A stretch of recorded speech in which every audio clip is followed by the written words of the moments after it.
Without further ado, welcome to the 15th edition of St. Lawrence University's online Laurentian lecture series. My name is Joe Keniston, the guilty party from the class of 2005. I work in the University Advancement Division here at St. Lawrence, and I will be helping to moderate tonight's lecture.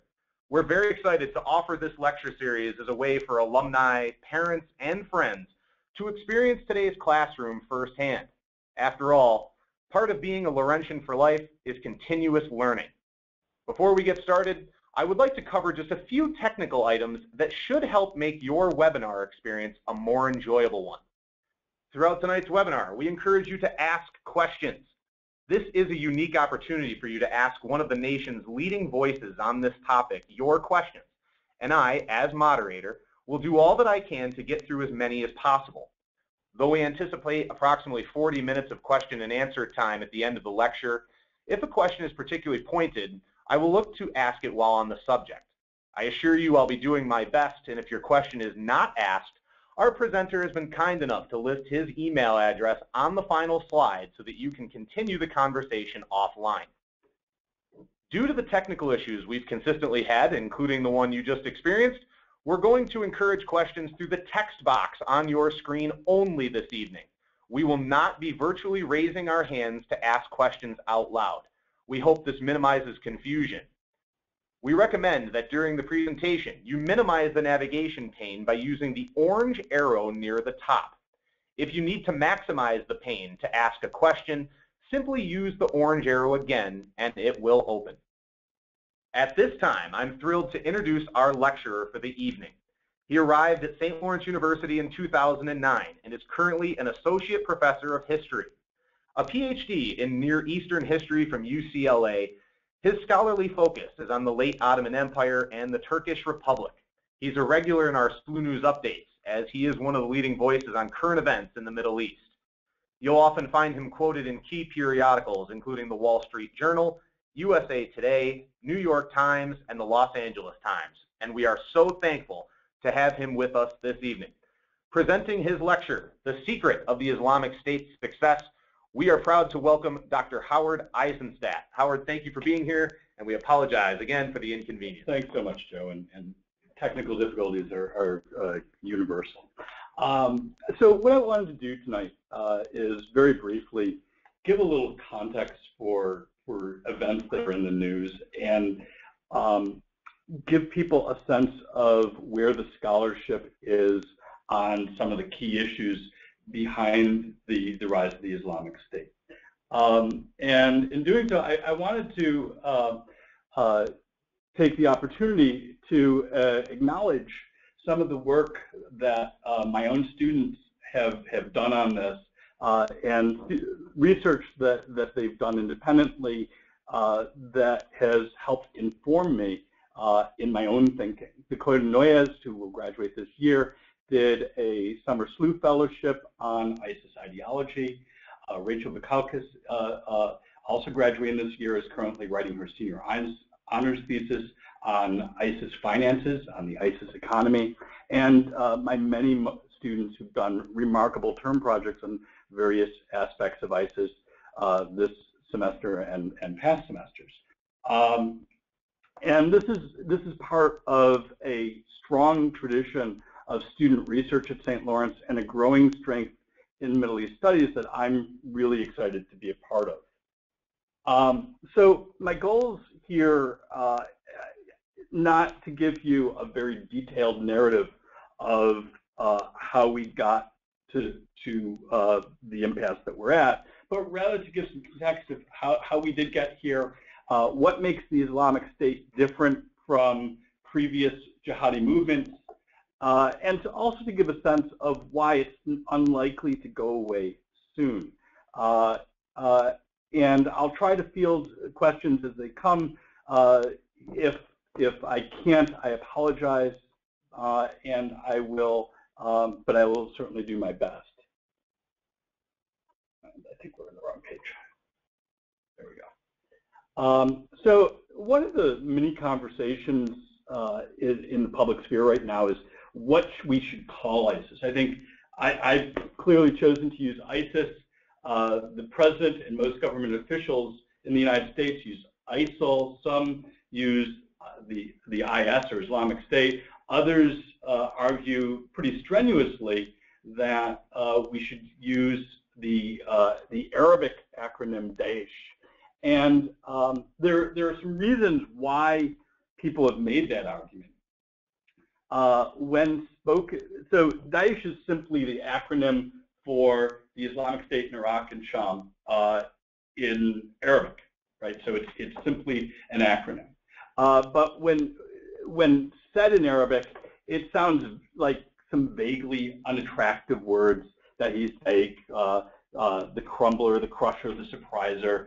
And ISIS doesn't like it, and maybe there's some rationale simply in the fact that they don't like it to explain why we should use it. And I think that argument makes a lot of sense in Arabic. I think that there's value in the politics of derision. ISIS takes itself very seriously, and I think that demonstrating that you don't buy into its claims is a useful politics, but I think it's a useful politics in Arabic. My own sense, and there are people who disagree with me, is that it's counterproductive in English. And the reason for that is twofold. The first is that I don't think that they care very much what we think. They care very much what other Muslims think. And their audience is other Muslims. They don't expect us to like them. They don't want us to like them. And us saying that we don't like them doesn't really do much. I think that there's a danger in the politics of language and focusing on the use of terminology to engage in a type of slacktivism in which you're taking a step that feels like you're taking action but not really doing anything to solve the problem. I also think that, so part of my argument is that I don't like the term Daesh in English because it doesn't do anything to ISIS. The other part of my argument is I think that it undermines our own ability to think critically about what makes ISIS effective and what their claims are. I think that it's valuable for us to understand what it means when they say they are the Islamic State in Iraq and Sham. It's a very innovative, it's a very different way of describing themselves. It's virtually unprecedented, and I think that it's important for us intellectually to understand what we're up against. And what we're up against is not particularly traditional. ISIS harkens back to the Middle Ages. It harkens back to medieval theology. But in fact, as a historian, I can tell you that it is reminiscent of no medieval Islamic entity. It does not look like any Islamic state that I know of. And in part, that's because its responses, its tactics, its use of ideology, it's the way it positions itself in opposition to other Islamic groups, to other Muslims, are all predicated on the tools of modernity. What I have, the image that you're seeing on the right, is their magazine Dabik, which you can download. It's available online. It's beautifully put together. ISIS has a very savvy and sophisticated and well-financed media team. They're better paid than their soldiers. And they produce it not only in Arabic and English, but also in Turkish, in French, in half a dozen other languages. So we're talking about a group of people who present themselves as going back in history, but in fact they're very, very modern. They're very located in global politics, global media, and global modern technologies. They are also theologically sophisticated, by which I do not mean that they represent a mainstream of Muslims. They don't. They represent a tiny minority of Muslims. But that's intentional. they want to move the conversations within the Islamic community. They want to put forward actions that are debated precisely so they can be debated, because they think they can win those arguments. They know their theology. The current leader of ISIS, al-Baghdadi, has effectively a PhD in theology, and so they are hoping to engender debates, not with us. They don't really care what we think, but rather with other Muslims. They think of themselves as a vanguard for a new Islamic community and for what they would see as an Islamic renewal. So I'd like to back up a little bit. I'm a historian after all. And I'd like to contextualize ISIS in, if it's not medieval, then what is it? It's modern. And it's located in transformations in the late 20th century and the early 21st century.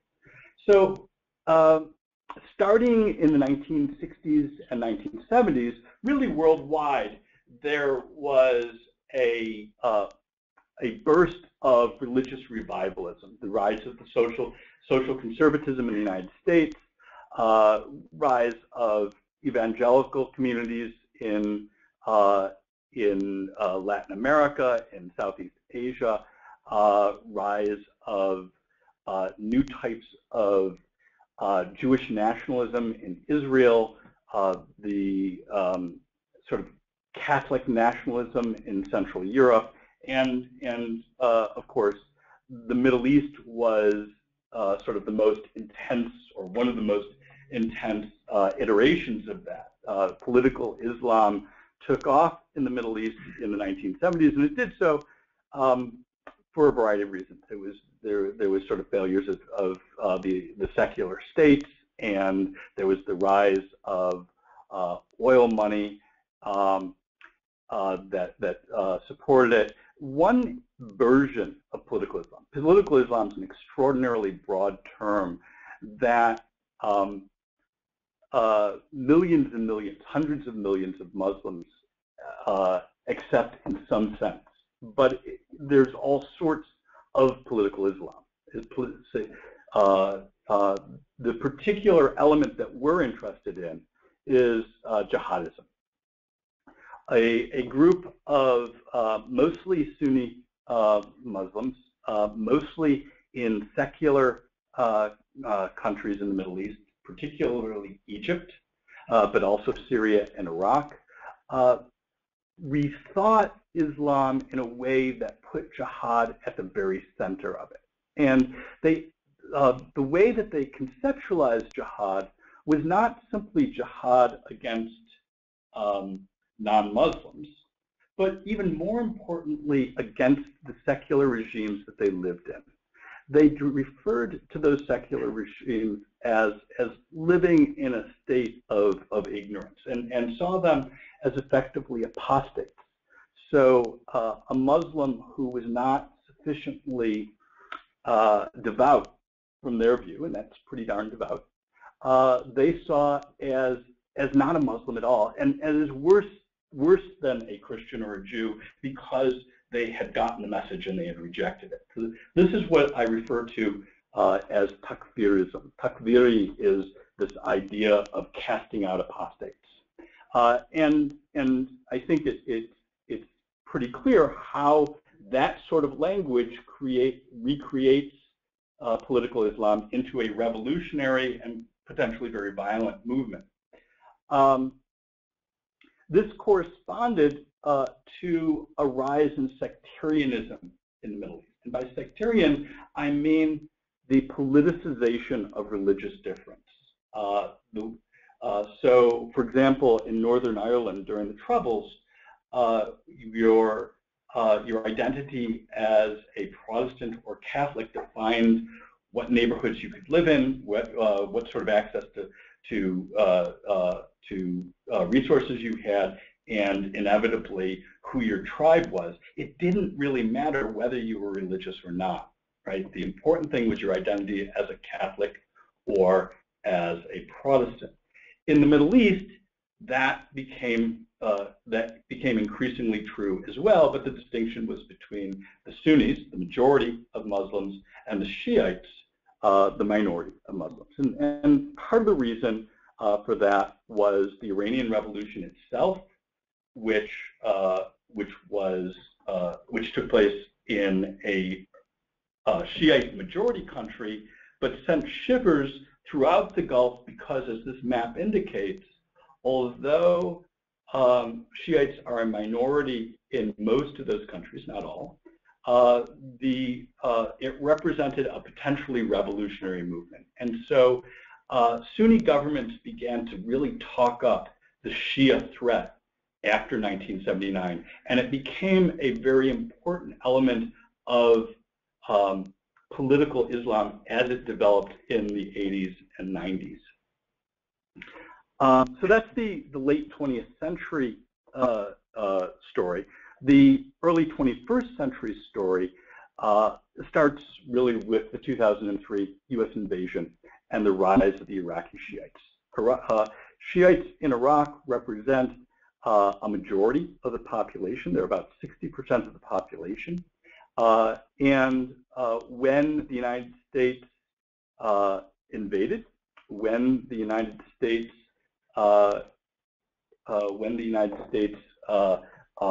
overthrew the Iraqi government, an authoritarian government that was largely Sunni, it effectively gave power to the Iraqi Shiites, which is not intrinsically a bad thing, right?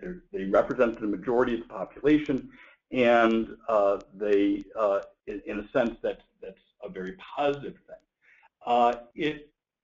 The problem with the invasion, and maybe the invasion would have gone badly regardless of how it was implemented, but it was implemented remarkably badly. There were choices made early on that effectively rendered unemployed the entire Sunni elite of the country. So de-Baathification kicked out a lot of all these Sunni bureaucrats, and demilitarization effectively gave 500,000 men trained in military tactics, armed, and unemployed. That was effectively a recipe for rebellion. The Shiite population exacerbated that by effectively looking at the overthrow of the Sunni-dominated Baathists as an opportunity to take control of the levers of power for themselves. They weren't particularly interested in reaching out to the Sunni minority. And that ensured that a rebellion would be well-armed, well-trained, effective militarily, and have broad support with 20% of the population, that is to say, the Sunni Arab population. And the granddaddy, or maybe even just the father of ISIS, is Al-Qaeda in Iraq, which was active from 2003 through 2007. Al-Qaeda in Iraq was extraordinarily effective militarily, but they made what seemed at the time at least a tremendous strategic error by ramping up violence in remarkable ways that were unacceptable to the wider population. And in 2007, two things came together that effectively defeated Al-Qaeda in Iraq. The first was the surge, right? So George Bush sort of taking a look at where the Iraq occupation had gone at the beginning of his second term, decides that what we need to do is ramp up pressure, and as part of that, what they decided to do was reach out to the Sunnis, make sure that the Sunnis knew that they would have American support, effectively paid them salaries to fight Al-Qaeda in Iraq. And between those two things, in 2007, al-Qaeda in Iraq was very quickly put into retreat. Obama came to Iraq with believing that it was a dumb war and one that we were overinvested in. And that had two repercussions for this story. The first is that it effectively pulled U.S. support for the Sunnis out. And the second is that it allowed the Shiite-dominated government of Nouri al-Maliki to continue to double down on sort of that Shiite majoritarian policies that he'd already engaged in. Iraq became increasingly close to Iran, and that's really sort of what gave al-Qaeda in Iraq a second life. He was replaced, Nouri al-Maliki was replaced by, under U.S. pressure by Haider al-Abadi in 2011, but the reality is that the damage was already done. To this one adds the Syrian civil war, which began in 2011, and you had a contiguous area of Sunni Arabs who were unhappy with their governments, who viewed it in sectarian terms, and who often had extensive military training, and particularly training in the intelligence services and all the things that you need to run an effective insurgency. So who's to blame? There's plenty of blame to go around. ISIS can only exist as a significant force in the context of failed states, and both Iraq and Syria are today failed states. The Bush administration had an invasion that was arguably unnecessary and was certainly poorly administered. The Obama administration, anxious to pull out, did not do everything it could to protect the Sunni population and to ensure stability once it left. The Iraqi government clearly bears a significant blame in its continued repression of its Sunni minority. The Syrian government, once protests began and were suppressed very violently, the Syrian government began to let out of jail a bunch of jihadis that it had been holding prisoner, precisely because they wanted to tar the opposition,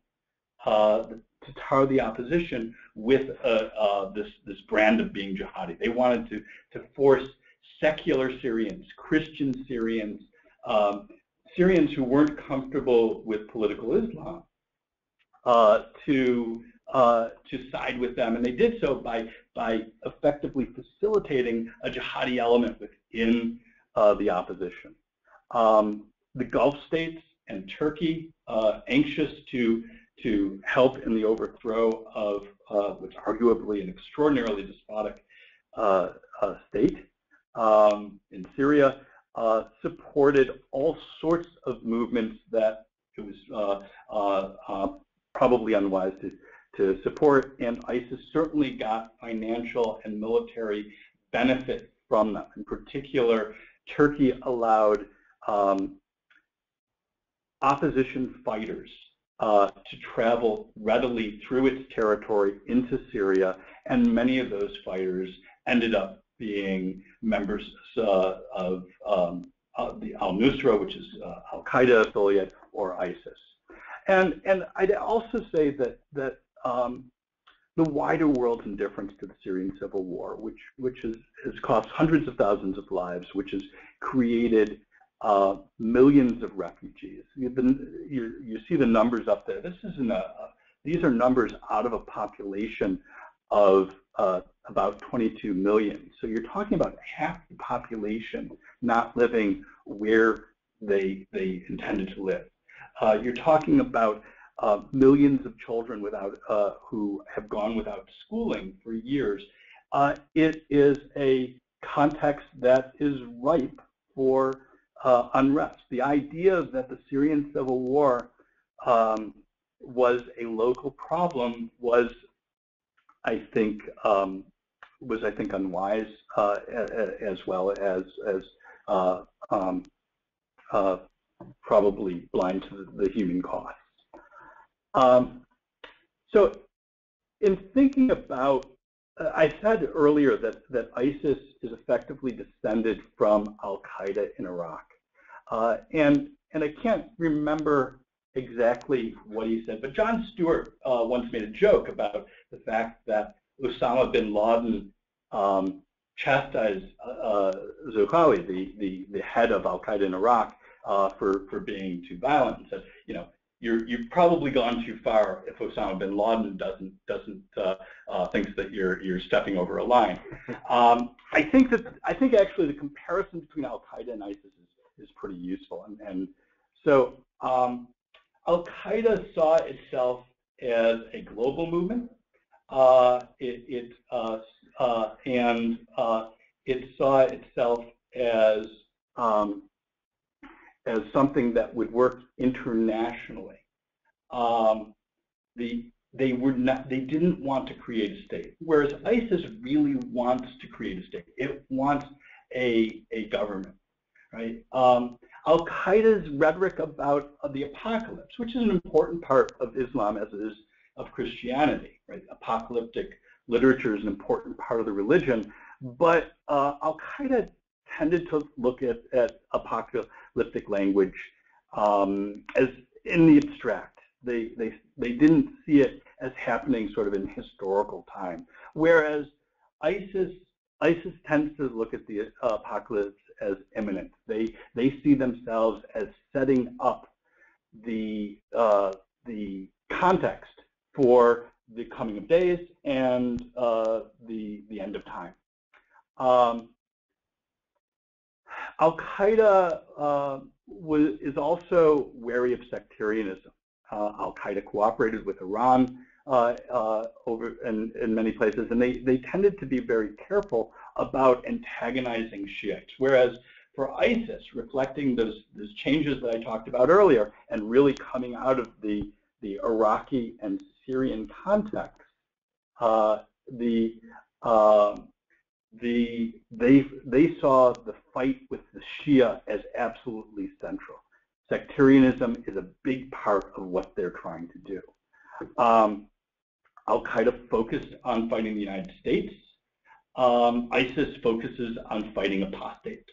That is to say, ISIS has, at least up till very recently, focused its attention on fighting other Muslims.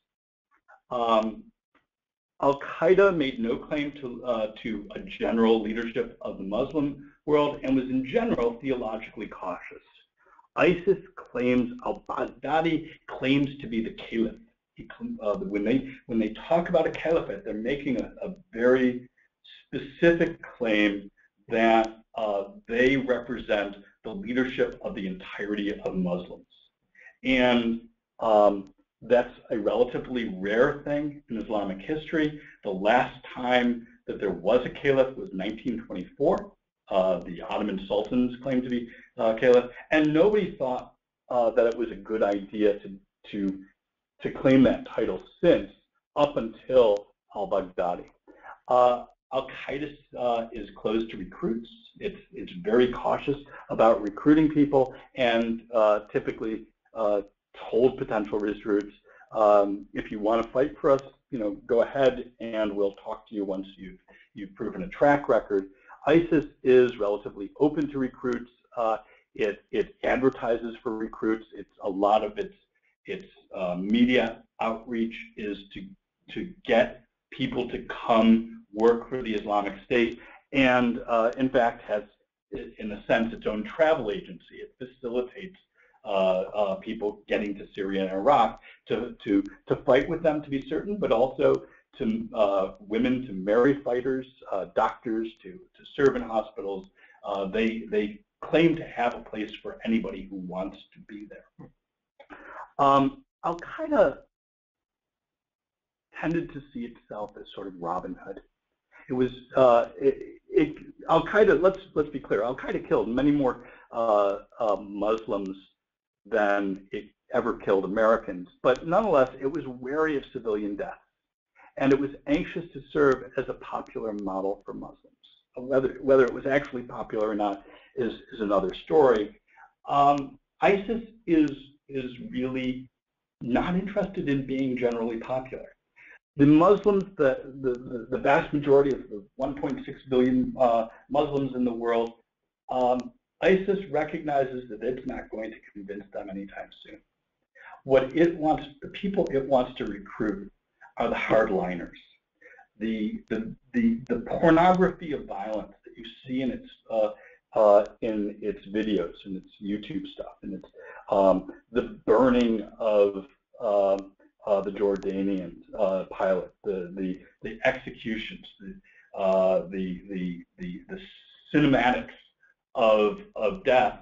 That's all intended to call to a particular sort of Muslim, not necessarily one who's devout, not necessarily one who's informed, but rather one who's ready to go the extra mile.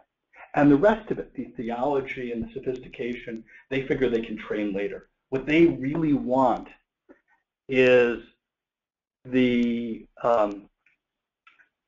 young men who are willing to take risks and who are willing to break social conventions. They want the folks who might otherwise be hoodlums, right? And we look at some of the biographies of the people from the Paris attacks. They were mostly people who had run-ins with the law, and that's exactly who ISIS wants, because those are the people who are going to fight the kind of war that ISIS wants to fight. So I just brought up some polling numbers here, and I don't want to get too in depth with them. When I show these in my classes, we'll talk about them for an hour. I don't intend to do that. I do want to suggest, though, that difference in the way that they apply violence and the willingness to target other Muslims has had very real effects on popularity. ISIS doesn't want to be popular, and it's not particularly popular. Al-Qaeda kind of does want to be popular, and while its numbers went down over time in the Middle East, their numbers are much, much, much higher than ISIS's are. So I just give that to you impressionistically, and there's a lot more to say about those polls, but I want to be able to take questions later. So there's the Islamic elements of the Islamic State, right? They're the jihadi. They're claim to be a caliphate. They're interested in pushing the language of theology, but there's also a state-like quality that's very distinctive.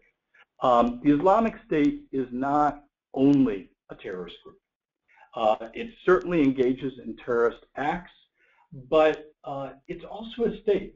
It has, part of what's going on with the Islamic State, part of why it's so difficult to deal with and so new, is that it has a state-building project. ISIS exists in Iraq and Syria. It has branches in a bunch of other places. It's not particularly interested in what territory it controls, only that it controls territory. And the territory it controls is very, very large. So if we're looking at that map from one end to the other, that's the difference from that's the distance from Washington, D.C. to Cleveland, Ohio. The people who live there are taxed, extorted. It has oil that it produces, that it sells, primarily within its own territory, but also through various means to neighboring states. It has income, and it pays salaries. Al-Qaeda doesn't have plumbers. ISIS does. You look at the Al-Qaeda videos, the talks of Osama bin Laden from a cave, and they were amateurish. You look at an ISIS video, you look at an ISIS magazine, they're professionally done, and that's because they hired professionals. That being said, the recent attacks in Europe and the United States, the Paris attack and the San Bernardino attack, suggest that ISIS may be transforming. The Paris attack, I think that they're very different attacks. The Paris attack was clearly pre-planned. It clearly had organization. The people engaged in it had clearly had contact with ISIS, right? They were members of ISIS. They had connected with ISIS. It was a planned attack. It took a lot of time to prepare. There was an organization, and it represents this is not an unprecedented type of attack, but it's very un-Al-Qaeda-esque. Al-Qaeda wanted these big simultaneous explosions that would attack major symbols. Civilian deaths were peripheral to that. What they wanted to attack were the symbols of Western power. ISIS wanted to kill a lot of Parisians, right? And and that type of attack, the Parisian attack, is troubling for a couple of reasons. First of all, it suggests that ISIS is starting to move out of that sort of state-centeredness, that it's becoming both a state and a terrorist organization in the more pure sense. And the type of attack that they engaged in is much easier to perpetrate, right? You don't need a lot of training. You don't need a lot of planning. You don't need a lot of infrastructure. You need to pick up some rifles and start shooting. I distinguish that from the San Bernardino attack. San Bernardino attack, we know that at least one of the assailants in the San Bernardino attack pledged loyalty through social media to ISIS on the day of the attack, but it doesn't seem like ISIS knew who they were. And as best we can tell, they were planning the attack before ISIS really came to prominence. So I think that if the Paris attack represents sort of a much more planned type of attack, San Bernardino reflects the ways in which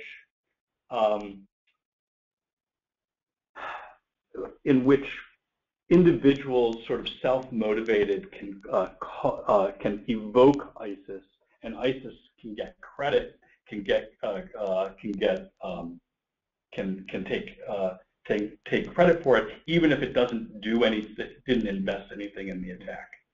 Some scholars have puzzled over this because really scholarship was really focused on that state element of ISIS, and one of the things that people are wondering, is the Islamic State transforming? Do these attacks represent a shift in the way that ISIS is thinking about itself?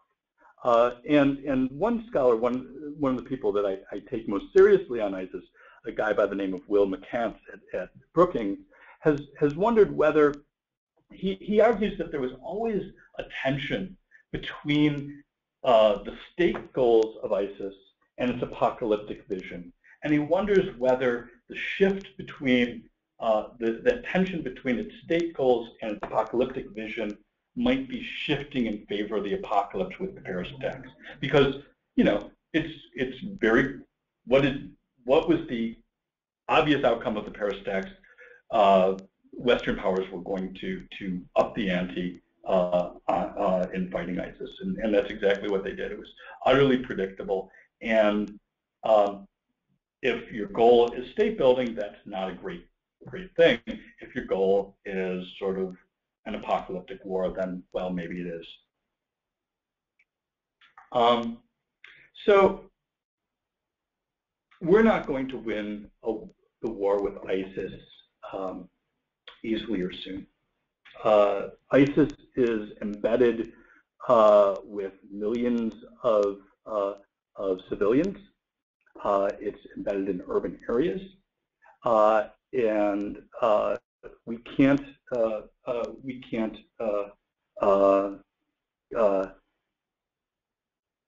liberate that territory without killing unacceptably high numbers of civilians. So you know, attacks that we've engaged in so far have been primarily aimed at infrastructure, and I think that that's more or less where we're stuck. We can do that better, but we can't. The idea that we're going to carpet bomb ISIS is simply not going to happen. I would also argue that just as ISIS was a product of the Syrian civil war, it can't be solved until we find a resolution for the Syrian civil war. And sorry to say that there's no likely solution in their future. The Syrian civil war is a complex and difficult issue in and of itself, but without a resolution to that conflict, you're not going to stop the refugee crisis. You're not going to have a effective state. You're not going to have the stability that a post-ISIS world would need. And to that, I would say it's not really anyone's priority. Maybe France after the Paris attacks. It's not the United States' priority. We have other issues that we're engaged in. We're not going to. I don't think that there's really much. There's not much interest at the governmental level. There's not much interest at the bureaucratic level, and there's not much interest in terms of domestic politics for a full-scale invasion and occupation of northern Syria and western Iraq, which is what full U.S. force would mean. But it's not really anybody else's priority either. ISIS, nobody really likes ISIS, but there are bigger conflicts at hand, and ISIS isn't particularly threatening anybody's real power. ISIS isn't going to invade Turkey. It's not going to occupy Baghdad. It's not going to overthrow the Assad regime, which is in fact, in many ways, given ISIS ways of some sort of vicarious support. And so, you know, what you really need is stability and local powers who are prioritizing ISIS, and none of those really exist. And the fact that ISIS has an economy, the fact that it has resources, the fact that it has qualities of a state make it intractable in a way that that other movements have not been. So what can be done? Well, there are the military options, right, which include degrading its military forces, its economy through direct military action, use of ground troops, use of special forces, use of air power. There is the goal of finding and supporting local allies. We do this with the YPG. We're searching for Sunni Arab groups that we can work with and trust. We can upgrade our intelligence and intelligence sharing. We can track both recruits, people trying to get to the Islamic State, and returning fighters.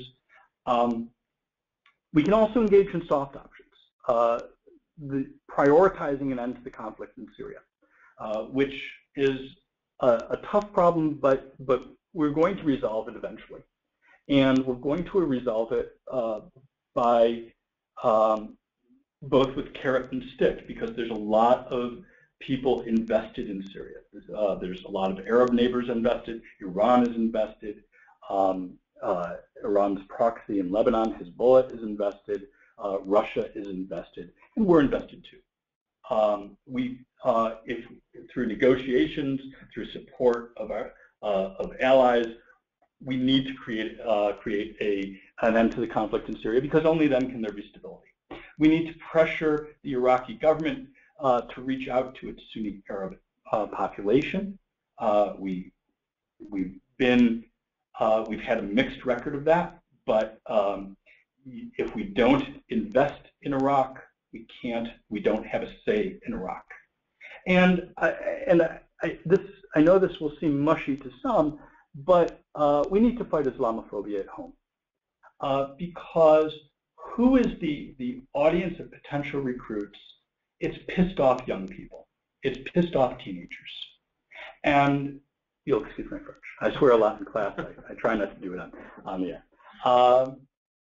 And the worst thing that we could possibly do, if we're worried about Islamist violence, if we're worried about Islamist terror, is to make Muslims who are devout, or who are uninterested, or who haven't thought much about it, to think, you know, I don't have a home here. I don't have a place in the society. The jihadis are right. This conflict is intrinsic, and even though I'm an American citizen, even though I go to an American school, I'm not welcome here. That is the worst possible thing we could be doing. And so what's my take? I think that we should be doing probably all of the above, except for regular ground troops. Regular ground troops, we have them in Turkey, we have them in Jordan, we have them to help maintain security in those countries. I think we should have special forces working with and training local fighters. I think that we need special forces as well for particularly good targets of opportunity, and we need them for targeting of our bombing. Right? A lot of our smartest bombs are smart because there's a human at the other end using a laser to target the missile. I also think that you know, those hard options only help to limit ISIS. They don't help us to end it. For us to end it, at least in Syria and Iraq, we need stability in Syria and Iraq. We need to create a place for the populations that it draws from. So some pessimistic conclusions. Students know that I'm full of them. We're probably in this for the long haul. The Syrian civil war is not likely to be resolved soon. And there's no resolution to ISIS without a resolution to issues of failed states in Syria and Iraq. Moreover, and probably even worse, the model that ISIS created is already being used elsewhere. We have a bunch of groups throughout the world either claiming to be ISIS affiliates or pledging loyalty. Boko Haram did that in Nigeria. They're clearly ISIS fighters who sort of set up shop in Libya. And so ISIS will be defeated in 5 years or 10 years or 15 years, but it's not going to run an effective state in the long term. But the model that ISIS has created and the type of violence that it's shown to be effective, that's likely to be around for a long time. And I'm going to give a really long view right now and sort of undermine myself. So I've got some polling numbers here, which show that from less than maybe 1% of the population in June of this year thought that terrorism was the most important U.S. problem, and now it's 16 or 17%. Islamist terror is a real problem. To compare it to numbers of deaths from cars is I think, silly, because the whole point of terrorist violence is that it terrorizes, that it punches above its weight. And to ignore that is to ignore reality. That said, it's likely to be with us for the foreseeable future. But we shouldn't aggrandize it. Jihadis represent a tiny fraction of the world's 1.6 billion Muslims. And that 1.6 billion Muslims, an effective war on jihadi violence is to support stability and good governance for that population. In the end, you have to drain the swamp. It's imperative to fight. I don't think that you can ignore. You can't ignore people who want to kill you, but you need to fight smartly. You need to not overinvest. You need to look for ways to find allies, and you need to look for ways to certainly, yes, kill the bad guys, but also to lure those who can be lured back into the fold. It's also important to maintain perspective. Terror grabs our attention, but there are many global risks that are far more important to our long-term well-being. The United States will not be brought down by jihadi violence. The United States, the future of our 320 million people is not defined by jihadi violence. It's defined by our economy, by our environment, by the success of our political institutions, and we need to be very careful to not throw the baby out with the bathwater. So I would say that a focus on ending terror is unwise. We're going to need to learn to manage it. We're going to need to learn to live with it, and we're treat it like we treat the drug problem, like we treat traffic accidents, as an unpleasant reality that we can mitigate but not end. I'll just leave as the final slide my contact information by email and by Twitter for those who use it. If you want to, I'll try to answer as many questions as I can this evening, but if there's further questions that you have, I'll be glad to field them. And as well, I'll give Joe a list of readings that I think are particularly up to date in terms of the scholarship that people can refer to if they want. Well, thank you, Howard, and certainly you do give a sobering perspective, but certainly no shortage of questions from our viewers this evening, and we're going to try to get through as many as we can. We can also send some questions on to you, and as you said, Howard is a great presence on Twitter. If you don't follow him, he's definitely worth a follow. Very smart and certainly in tune with what's happening in many of these issues in the Middle East.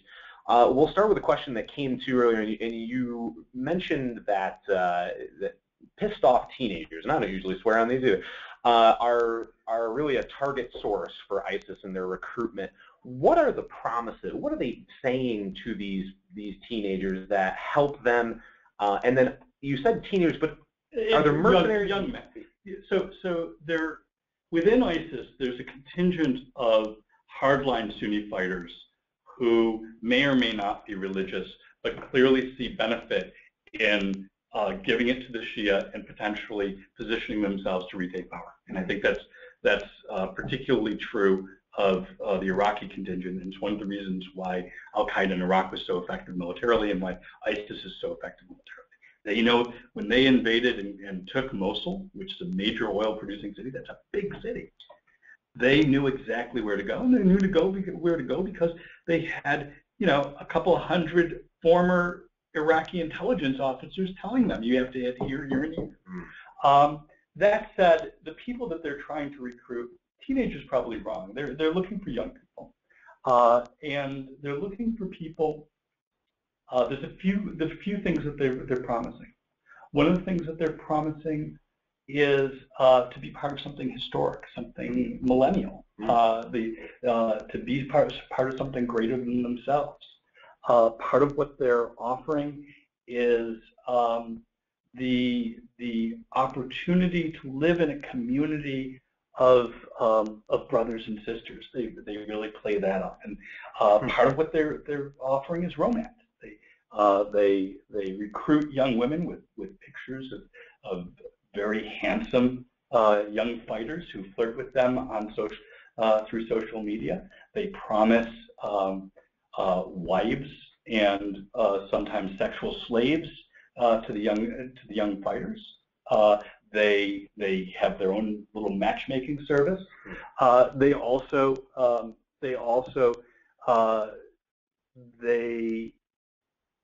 a lot of their language is we're gonna show you how to give it to the man, right? That's sort of that where that pornography of violence comes from.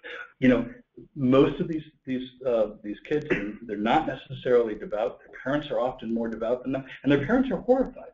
But the fact that their parents are horrified is exactly the point. What they want, sure.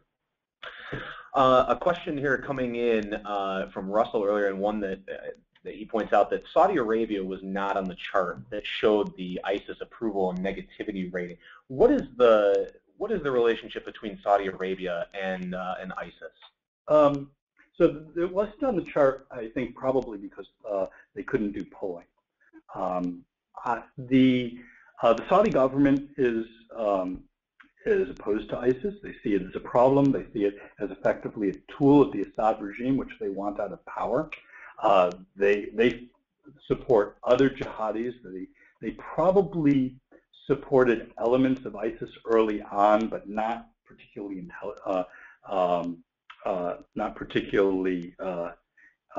consciously. But Saudi Arabia is much more concerned with overthrowing the Syrian state, which is sort of a sideshow, or which ISIS is sort of a sideshow, and with their conflict in Yemen, which is a much bigger issue. You know, a lot of my colleagues, you know, Facebook friends, things like that, talk about, well, we've got to dry up the Saudi money. That's you know, the Saudi finances. And that would be true if we were talking about fighting the Nusra Brigade, if we were fighting about the Al-Qaeda elements in the Syrian civil war. It's not really true of ISIS. ISIS doesn't get a lot of money from the Saudis, from Saudi donors, and it doesn't get any support from the Saudi government. But they have oil. They have their own. They have a state that provides them with income. ISIS is not, by and large, supported by outside finances. That's a very minor part of their economy. If you send them a check, I'm sure they'll cash it. But they have their own resources, and that makes them quite new. And sort of piggybacking on that point, a question came in during your presentation. Who trades with ISIS to keep that economy going? And a tack-on question to that, do you think that Vladimir Putin's true intentions, what are they? Is he using Syria as an excuse to begin some sort of war mongering with the West? Okay, those are two very different. So ISIS trades primarily with itself. That's to say, most of the oil it produces is consumed by the millions of people who live in ISIS territory. Some of it gets traded through middlemen to the Assad regime. A little bit got into Turkey, but not very much. It's primarily sort of local black market, which makes it, you know, sort of the things that the United States is really good at, which is the banking system and sanctioning through the banking system. None of those things particularly apply to ISIS. So the second question was what's Putin's game, which could have been a different lecture. So Putin is deeply invested in Syria because for a bunch of reasons. Syria has been a longtime ally. By longtime ally, I mean for decades and decades. It houses Russia's only foreign military base. It is a demonstration that Russia is still a world power and not a local power. He is deeply invested in the maintenance of Russia's privileged position in Syria and in a demonstration that his proxies can't be ousted easily. Assad is his proxy. He talks. It's interesting. He's not particularly fighting ISIS. Russian forces have attacked ISIS on occasion, but the vast majority of their attacks have been to other Syrian opposition groups, because ISIS isn't particularly interested in overthrowing the Assad regime. It's interested in creating a mini-state. But there's what goes on in Putin's mind, we don't know. Some people believe that he's basically sticking his finger in the West's eye. You see, you can't do anything without us agreeing to it. Others think that he would like to leverage Russia back into the international community by some sort of cooperation on ISIS. We don't see that on the ground yet, but it's at least theoretically possible. The truth is, I don't know.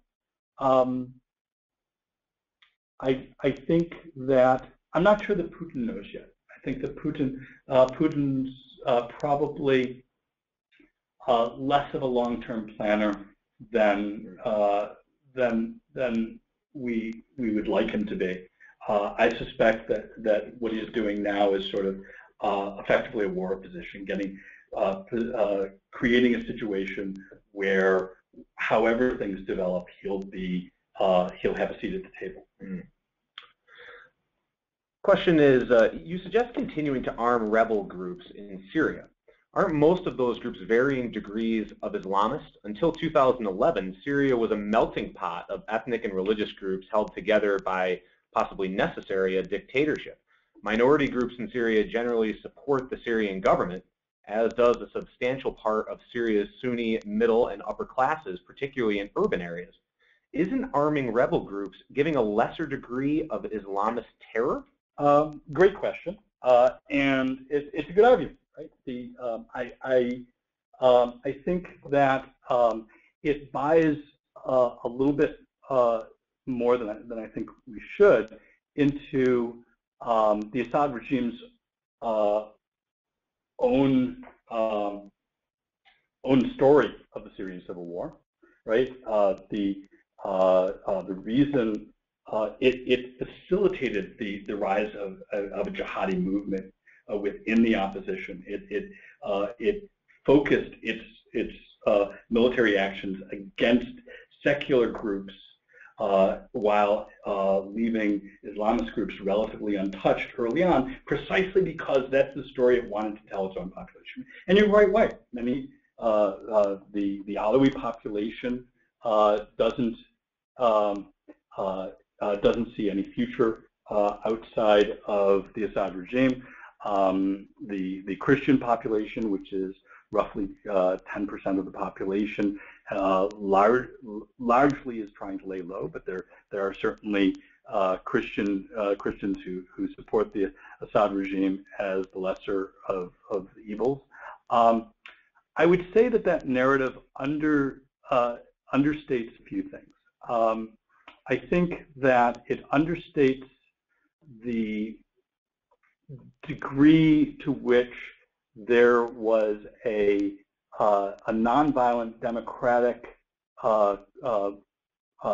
protest that was violently crushed by the Assad regime, precisely so that that there would be that the choice would be a hard choice, right? A choice between the secularists and Islamists. I think that it purposely weakened secular opposition, and I think that it depends on what we mean by Islamists.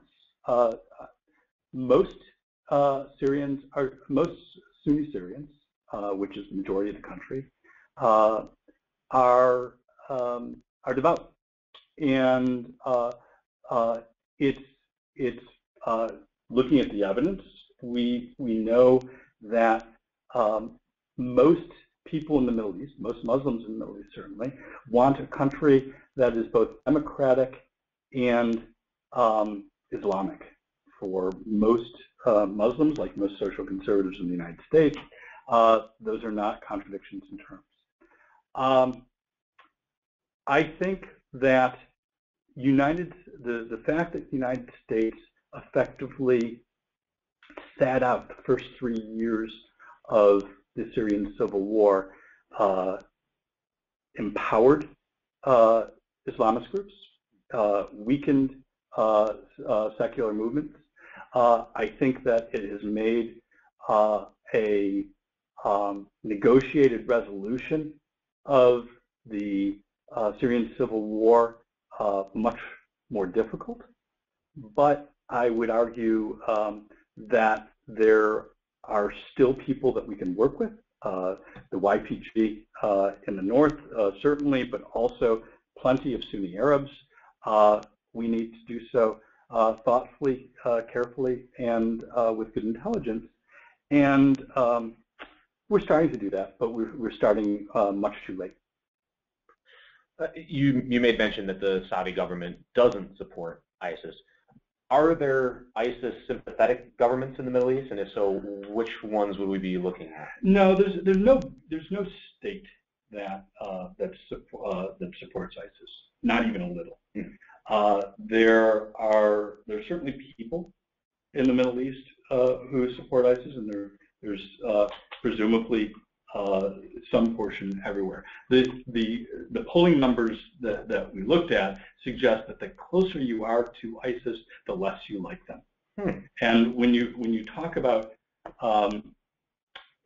countries, when you're talking about 1%, 0% in Lebanon, you're talking about sort of margin of error. There are more people who believe they've been abducted by UFOs. Wow. Both Paris and San Bernardino, you talked about earlier, are attacks that are not apostate targets. Why? Well, that's so the Paris attack was clearly directed at France for France's sort of as punishment for France's actions. It was clearly planned. It was, but I think it's pretty clear in that case that France wasn't going to back away from the Syrian conflict because of the attack. It was going to double down, and so that's where this sort of debate about has the apocalyptic vision of ISIS overshadowed its state vision? Because from the perspective of state building, that's not very smart. If what you want is eternal warfare and you don't care about having a state necessarily for very long, then maybe it's okay. San Bernardino, I think, is a little bit different. I don't think that the ISIS has any sort of genetic relationship to San Bernardino. I think that the terrorists in that case invoked ISIS after the fact. They already were planning the attack, and I liken it to other sort of domestic political violence. I think that it has less to do with ISIS than it does with, other sort of fringe political groups, the anti-abortion attacks, Ku Klux Klan types of attacks, people who, in sort of the quiet of their own social networks, and get pissed off and decide that they're going to take steps. What is the role then? We've mentioned Saudi Arabia a few times here, and so the other Arab states. what is their role in limiting ISIS as they look to grow, and in certainly the refugee crisis that started? What is the role that they can help play? Well, certainly Saudi Arabia they've offered a lot of money, but they haven't actually accepted many refugees. The refugees are almost entirely in Turkey, Jordan, and Lebanon. Lebanon has a population of about 4 million, and it has about 1 million refugees. So 25% again of its population is now refugees.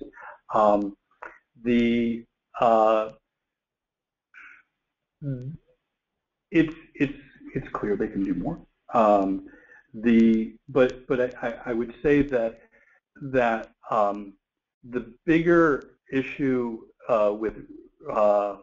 with refugees is that it creates these sort of lines of instability on the borders that provide access for ISIS to move back and forth between Lebanon and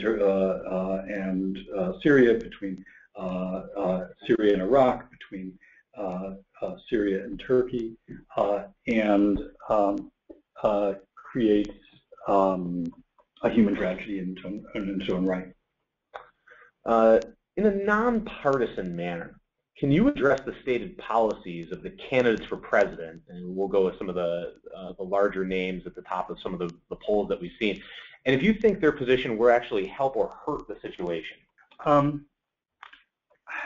I think that, I sort of knew this question was coming.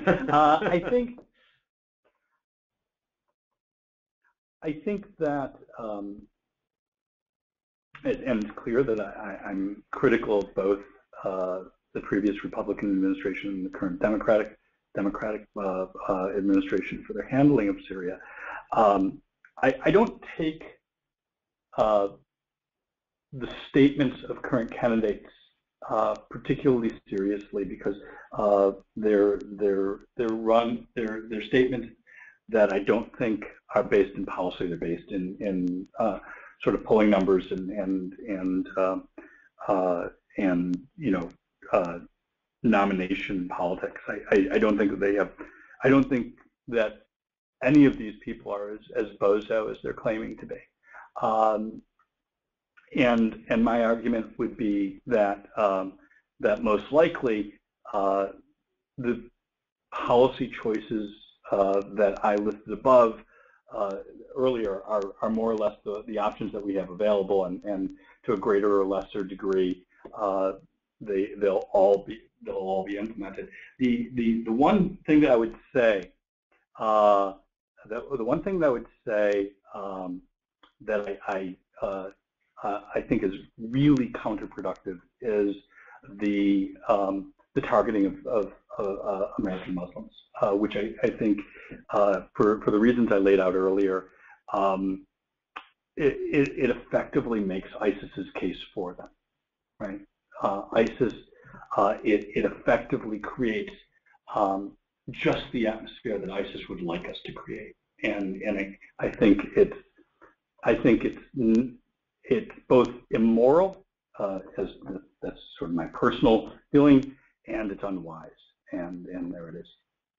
Well, certainly we have reached the 8:30, and I hate to put you on the spot. We do have several more questions, if you don't mind. Because of our late start and the issues that we had with the audio, we do want to get to as many as possible. If you don't mind hanging out for a few extra minutes. Nope, not at all. Terrific. Thank you so much.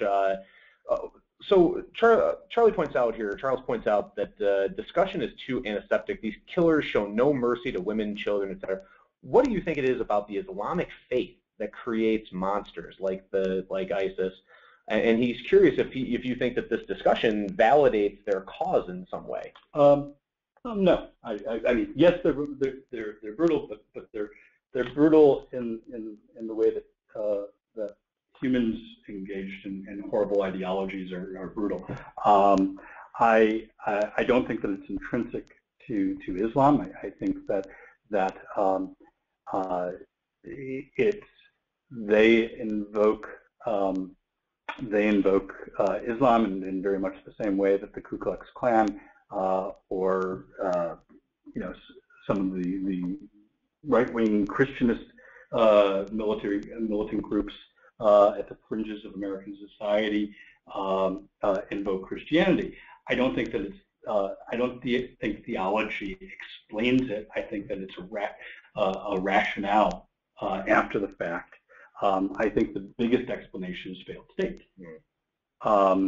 And I think that as to an antiseptic response,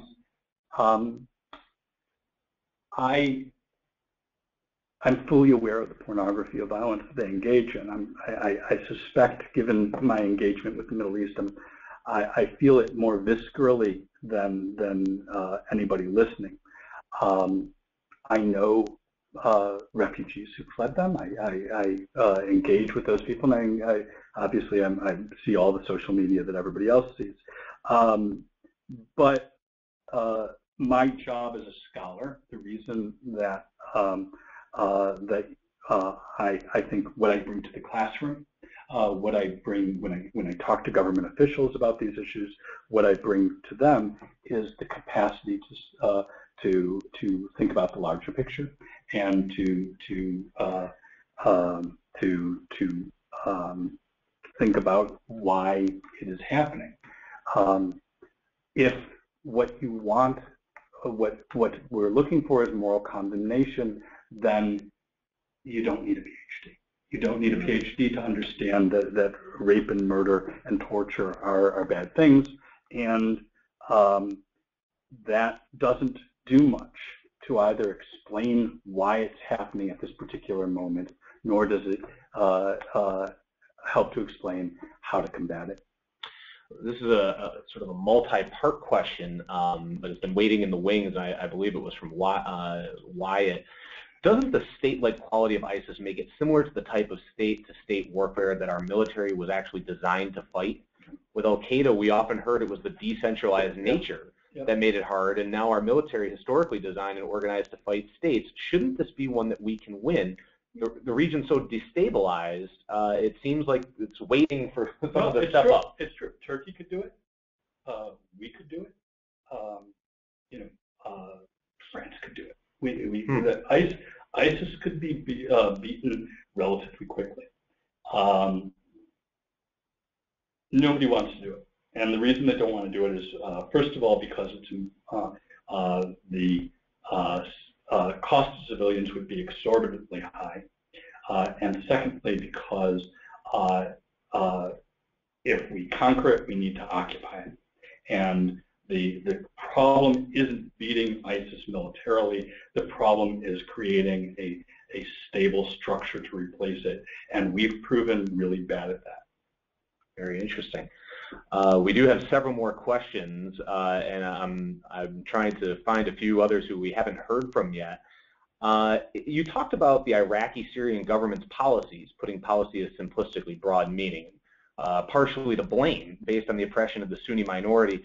This oppression, I'm assuming, is part of the reason for such a large and successful recruiting campaign put forth by ISIS.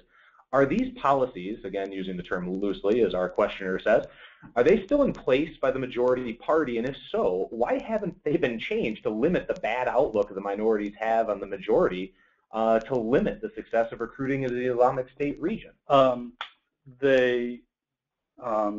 They've been ameliorated somewhat, but not nearly enough. Why haven't they? In part because politicians answer to the constituents who voted for them, and these people didn't get any Sunni votes. So good policy is sacrificed to good politics. In part as well, the Iraqis have come to trust Iranian support far more than American support. Iran has troops in both Iraq and in Syria, and Iranian militia are fighting ISIS on the ground right now, and Iran is not giving them a message that they need to reach out to these Sunni minorities. It's giving them a message: trust us. We'll provide the manpower. You can beat these guys. And that's a real problem because, yes, eventually ISIS will get beat. But if there's no, again, I come to this idea, if there's no resolution, then all we're going to have is, if ISIS is Al Qaeda in Iraq version 2.0, then we're going to get Al Qaeda in Iraq 3.0 just down the line. So we'll just get 2 more questions here for you, Howard. You haven't necessarily made the argument that ISIS is trying to make a statement to the Western world that we are their primary enemy, which is, as the questioner points out, that they may have thought before listening to the lecture. It sounds like many more ISIS and Al-Qaeda deaths are happening in their own territory.